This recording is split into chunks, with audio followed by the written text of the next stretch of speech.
Hello friends, आज हम पढ़ेंगे हिंदू लॉ। तो जो ये वर्ड हिंदू है ना, ये ग्रीक ने दिया था। ग्रीक माइथोलॉजी वर्ल्ड की ओल्डेस्ट माइथोलॉजी में मानी जाती है। तो आज अगर हम बात करें तो 90 करोड़ जो हिंदुइज्म फॉलो करते हैं, ये थर्ड लार्जेस्ट रिलीजन है क्रिश्चियंस एंड इस्लाम के बाद। और 95% जो हिंदू है वर्ल्ड के, वो हिंदुस्तान में यानी इंडिया में रहते हैं। और ये जो ग्रीक है, इन्होंने क्या किया था कि जो इंडस वैली है, वैदिक पीरियड भी बोलेंगे। तो इंडस वैली सिविलाइजेशन हम बात करें तो लगभग 23 बीसी से और 1500 बीसी तक की बात करें तो प्री वैदिक पीरियड बोलेंगे इसको। यहाँ पे क्या होता था कि जो ये रिवर है, ये देखेंगे आप इंडस वैली सिविलाइजेशन जो मैप पे दिखा रखी है, तो ये कहीं न कहीं अरेबियन सी में जाकर फॉल करती थी और हिमालय से चलती थी, और आज करंट में ये पाकिस्तान में हुआ। और अगर अपन देखेंगे तो हड़प्पा और मोहनजोदड़ो सिविलाइजेशन जो था, वो भी यहीं पे कहीं न कहीं था। तो जो 1500 बीसी तक अगर अपन बात करें, फिर धीरे धीरे ये जो वैली है, ये एक तरह से सिविलाइजेशन में कन्वर्ट हो गई। इरिगेशन होता था वहाँ पे, खेती होती थी। वो लोग अपना बिजनेस जो था वो मिडिल ईस्ट में जाके करते थे। फिर उसके बाद जो ये 1500 बीसी से 1100 बीसी या 600 बीसी तक बात करेंगे, तो ये वैदिक पीरियड और लेटर वैदिक एज कहलाता है। इसमें क्या हुआ कि धीरे धीरे इंडस वैली और उसके आसपास भी धीरे धीरे ये सिविलाइजेशन डेवलप होने लगी। पहले तो इंडस वैली के सराउंडिंग में, फिर इंडस वैली से थोड़ा सा इधर उधर जब वो फैलने लगे towards the east side of the India and then towards the south side of the India, तो ये वैदिक पीरियड में इन्होंने क्या डिफरेंस आया वैदिक में कि कुछ रिचुअल्स, पूजा पाठ, चैंटिंग ये शुरू हुई इनकी। और ये सब कुछ चलता रहा 500 बीसी तक। 500, बल्कि अगर हम बात करें तो 1300 बीसी में कहीं न कहीं ये इंडस वैली में क्लाइमेटिक चेंज इस तरीके से आए कि बहुत बाढ़ आ गई। और ये जो सिविलाइजेशन है वो धीरे धीरे डिके होने लगी, यानी कि क्लाइमेट चेंज हुआ। और जैसे पानी में बह गए, धीरे धीरे वो डूब गए। तो उससे जो इंडस वैली सिविलाइजेशन है लगभग डिसअपीयरेंस हो गई। और वो लोग ने क्या किया कि धीरे धीरे जैसे जैसे जब वो सिविलाइजेशन और इंडस वैली नष्ट होने लगी, तो वो लोग ईस्टर्न साइड और southern side of the Hindustan बढ़ने लग गए। तो वहाँ जब क्या हुआ कि अलग अलग लोग आने लगे, अलग अलग बिलीफ्स होने लगे, और वो आपस में लड़ने लगे। तो उनकी जो लड़ाई होने लगी और डिफरेंट डिफरेंट ट्राइब्स में वो कन्वर्ट हो गए। तो वो ट्राइब्स कन्वर्ट होकर आपस में जब लड़ती थी, तो जो ये क्लैशेज होते थे, ये एक तरह से इनका एक हिंदू का कल्चर बन गया था।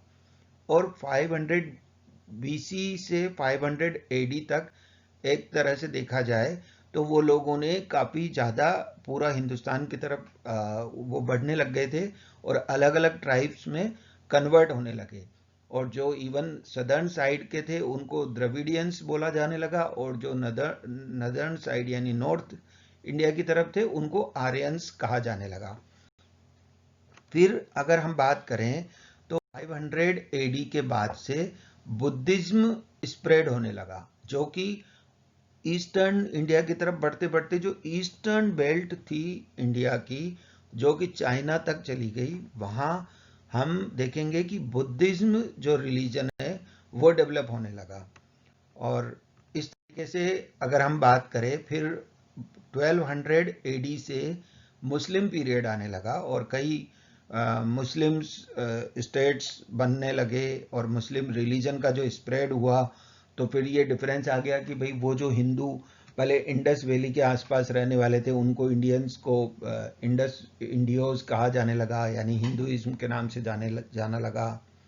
फिर बाद में बुद्धिज्म डेवलप हुआ, तब तक भी उनको हिंदुइज्म में ही कन्वर्ट कर रहे थे। डिफरेंट डिफरेंट ट्राइब्स बनी, बट फिर भी वो ओवरऑल हिंदुइज्म में ही थे। लेकिन 1200 एडी में जब मोहम्मडन यानी मुस्लिम रिलीजन आया, वो which was totally against the Hinduism religion.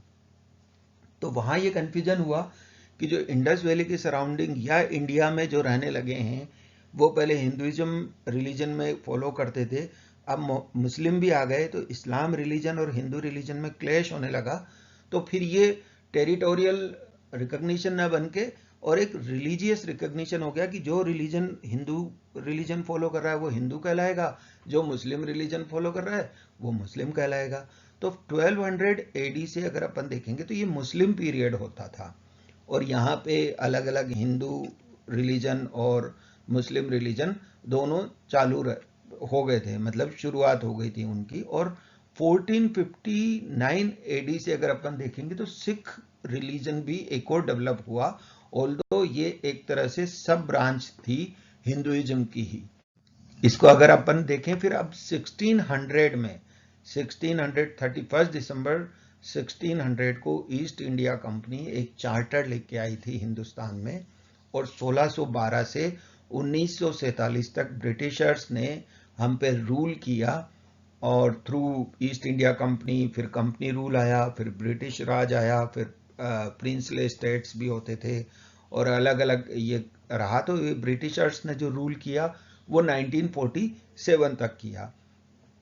तो ये एरा ऑल्दो हमारे लिए इतना काम नहीं है, हम ये पॉलिटी नहीं पढ़ रहे हैं आज, लेकिन मैं आपको जस्ट एक रिलेवेंस बता रहा हूँ कि हिंदुओं का जो हिंदुइज्म रिलीजन है ये किस तरीके से यहाँ 1947 तक डेवलप हुआ। ये 47 या 1955 तक का जो रिलेवेंस है वो मैं आपको आगे इस तरीके से समझाता हूँ कि ये इसलिए बता रहा हूँ मैं कि जैसे इंडस वैली के आसपास जो लोग रहते थे पहले उनको इंडियोज या हिंदू कहते थे ग्रीक, तो उसके पीछे था टेरिटोरियल सिग्निफिकेंस, यानी कि जो उस एरिया और एरिया के आसपास रहते थे उनको हिंदू के नाम से जानते थे। बाद में ये जब इंडिया में आ गए यानी हिंदुस्तान बन गया तो इनको क्या हो गया कि भाई एक नेशनलिटी हो गई, नेशनलिटी हिंदू नेशनलिटी हो गई। लेकिन ऐसा भी नहीं था, क्योंकि जब मोहम्मडन रिलीजन डेवलप होने लगा बीच में, तो फिर ये रिलीजन के बेस पे हो गया कि हिंदू रिलीजन अलग हो गया, इस्लाम रिलीजन अलग हो गया, तो नेशनलिटी की भी सिग्निफिकेंस इसने यहाँ पे लूज कर दी। पर रिलीजन के बाद भी क्या हुआ कि कई कॉन्फ्लिक्ट्स होने लगे, जैसे सिख है, जैनिज्म है, बुद्धिज्म है। तो 1947 के बाद का मैं इसलिए बता रहा हूँ क्योंकि 1955 में हिंदू मैरिज एक्ट और कई एक्ट्स आए, उन्होंने ये डिसाइड किया कि हिंदुओं को हम कैसे जानेंगे। तो शुरू में टेरिटोरियल सिग्निफिकेंस से जानते थे, बाद में नेशनलिटी से, फिर रिलीजन से, और अब जो लॉ में इनेक्टमेंट होने के बाद क्या हुआ कि जो हिंदू बाय लॉ माने जाएंगे वो ही हिंदू कहलाएंगे, है ना। तो यानी कि जिनके ऊपर हिंदू लॉ अप्लाई होगा वो हिंदू कहलाएंगे। तो हम ये कह सकते हैं कि जो कुछ अलग अलग लॉज क्या क्या आए हैं, हिंदू मैरिज एक्ट 1955 आया, हिंदू सक्सेशन एक्ट 1956 आया, फिर Hindu disposition of property act आया, हिंदू माइनॉरिटी और हिंदू एडॉप्शन एंड मेंटेनेंस, ये सब आप पढ़ लेना, इसको एक बार रोक के और इसको आप देख लेना, चेक कर लेना, मैं ज़्यादा डिटेल में नहीं जाऊँगा। और अब अपन ये देखते हैं कि हु इज हिंदू। तो आज की तारीख तक भी कोई प्रिसाइज डेफिनेशन नहीं दी गई है हिंदू टर्म की, न स्टैट्यूट में दी गई है, न ही कोई जुडिशियल प्रोनाउंसमेंट में दी गई है। ऑल्दो जुडिशियल प्रोनाउंसमेंट के बेस पे ही हम हिंदू लॉ को डिफाइन कर सकते हैं कि क्योंकि Hindu law applies to all Hindus and the person to whom Hindu law applies may be put in the following 3 categories.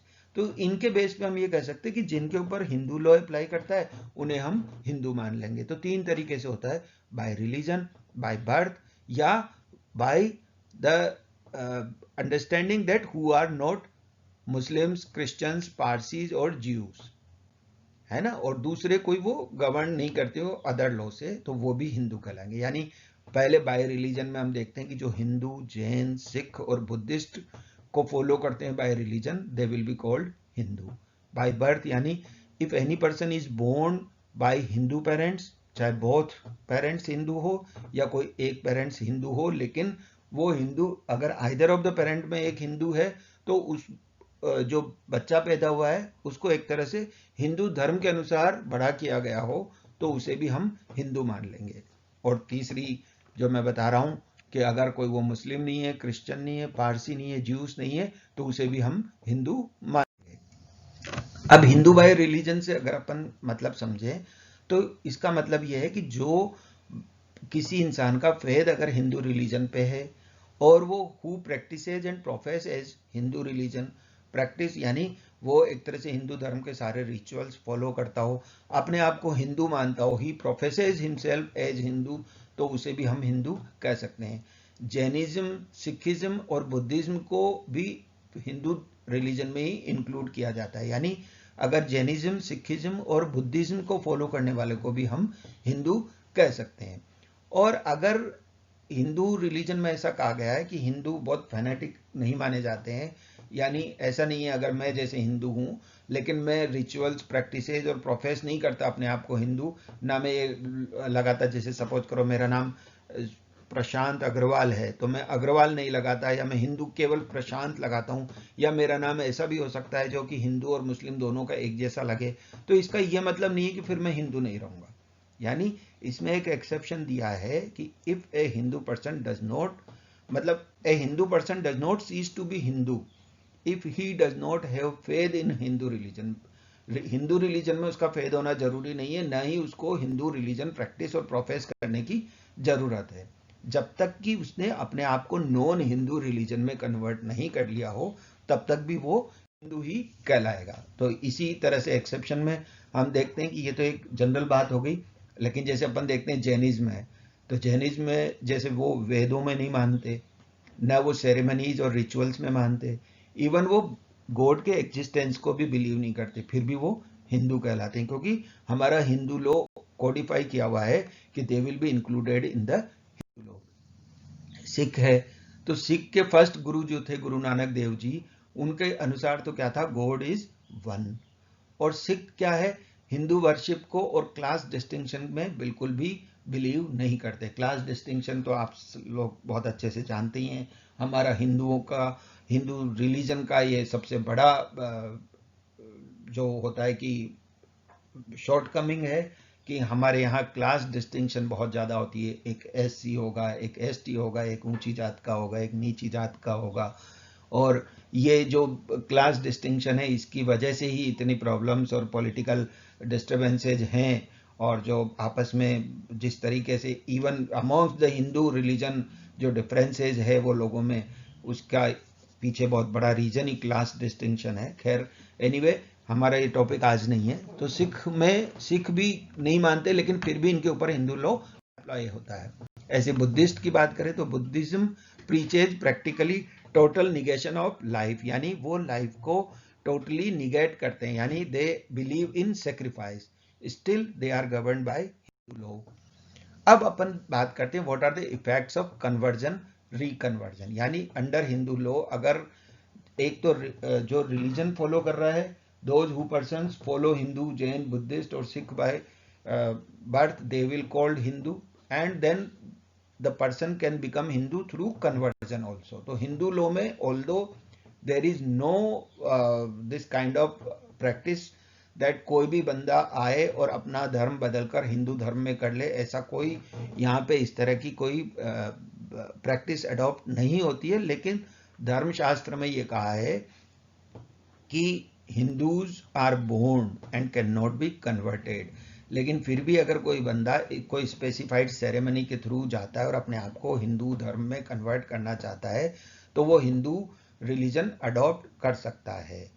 तो एज पर हिंदू लॉ भी जो कोडिफाइड हिंदू लॉ है उसके अनुसार क्या होता है कि कोई भी बंदा कन्वर्ट कर सकता है अपने आप को हिंदू, जैन, सिख और बुद्धिज्म में, तो कन्वर्ट भी कर सकता है और कन्वर्ट भी कर सकता है। रिकन्वर्ट का क्या मतलब होता है कि जैसे सपोज करो एक बंदा है, if a person cease to be Hindu by converting a non Hindu religion, यानी एक हिंदू से पहले वो मुस्लिम बन गए, फिर वो वापस हिंदू धर्म में कन्वर्ट करना चाहते, तो वो किसी भी 4 रिलीजन में अपने आप को कन्वर्ट कर सकता है। यानी कि पहले मान लो कि वो हिंदू है, अब हिंदू से वो मुस्लिम बन गए, अब वो मुस्लिम से वो चाहते हैं कि भाई मैं आऊं अब लेकिन मैं सिख बनूं, तो वो सिख में वापस रिकन्वर्ट कर सकते हैं अपने आप को, वो कोई से भी धर्म में कन्वर्ट कर सकते हैं। तो ये वर्मानी वर्सेस वर्मानी एक केस लो था।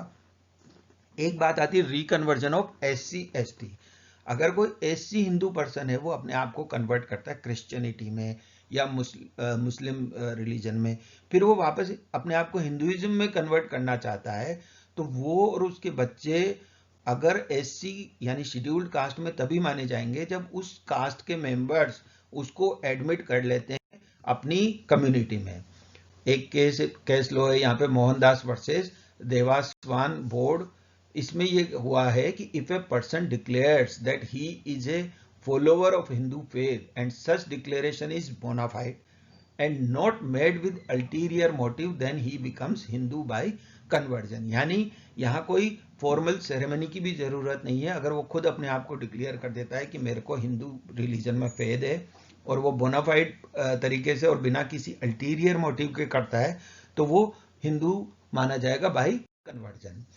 अब इसका मतलब ये हम समझ सकते हैं कि under modern Hindu law following things are necessary for conversion और reconversion to a Hindu from non Hindu. Non Hindu से हिंदू कन्वर्जन करने के लिए क्या क्या जरूरी चीजें होंगी। तो फॉर्मल सेरेमनी हम जनरली मानते हैं कि भाई formal ceremony of conversion reconversion हो जाए जो कि एज पर कास्ट और community to which he converts. यानी अगर वो सिख धर्म में कोई मुस्लिम है सिख धर्म में कन्वर्ट होना चाहता है तो जो सिख कम्युनिटी की जो प्रेस्क्राइब्ड फॉर्मल टाइप की जो सेरेमनी होती है वो उसे अडॉप्ट करे और उस तरीके से वो कन्वर्ट हो जाए तो वो मान लिया जाएगा। ऐसे ही उसका बोनाफाइड इंटेंशन होना चाहिए और कम्युनिटी जिस कम्युनिटी में वो कन्वर्ट होना चाहता है वो उसे एक मेंबर के तौर पे एक्सेप्ट करे और वो बोनाफाइड वे में डिक्लेयर करे कि now he is Hindu without any ulterior motive और बैड इंटेंशन।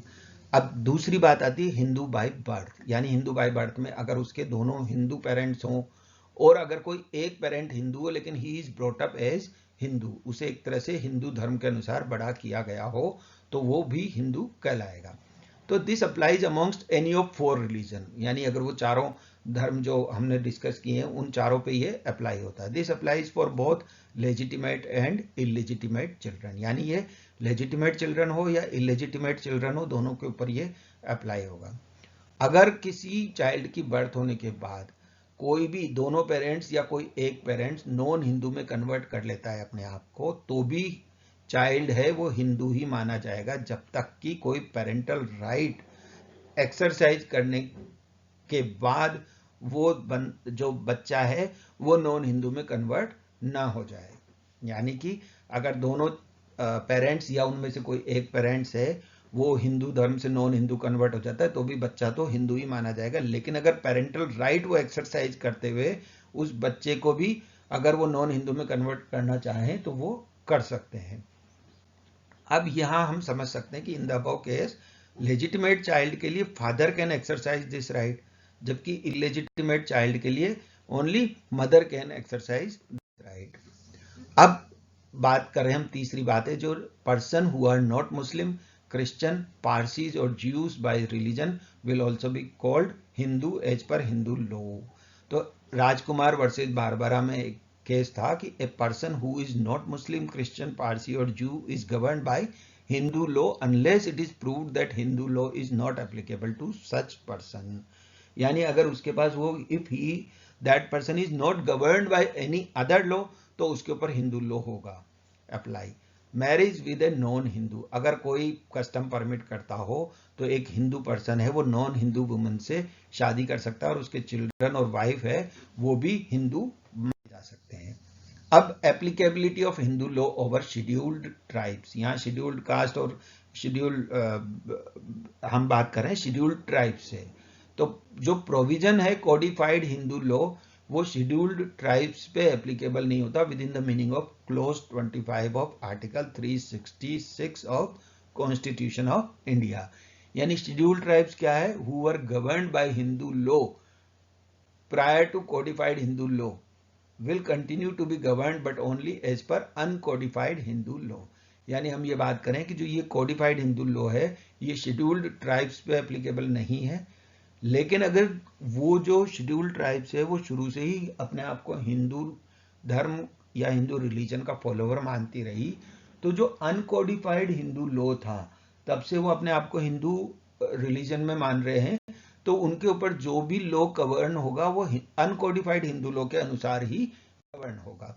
तो thank you very much for watching this video. आपको ये वीडियो अच्छा लगा तो मैं आगे और आपको और डिटेल में समझाऊंगा, तो प्लीज़ इसे सब्सक्राइब करिए और ये बेल आइकन है, प्लीज़ इसे प्रेस करिए, जिससे आपको हमेशा अपडेट मिलते रहेंगे। थैंक